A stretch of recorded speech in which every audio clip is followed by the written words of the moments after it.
করবি, চলো পেডাল বন্ধ করবি।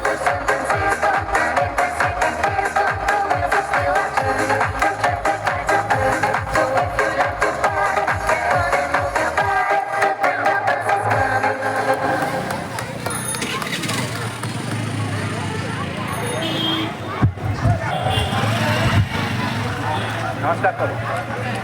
আমরা ছোটগুলো তৈরি করার জায়গা তৈরি হয়েছে, কারণ একটা জায়গা তৈরি করতে অনেকটা সময় লাগে। যোগাটা মনে হয় খুব ব্যালেন্সে তৈরি হয়, তো ছোটদেরকে তৈরি করেছি, তৈরি করতে অনেকটা সময় যায়, তাও করছি, তাদেরকে করছি। পিছিয়ে যাও, দুজন থাকবে।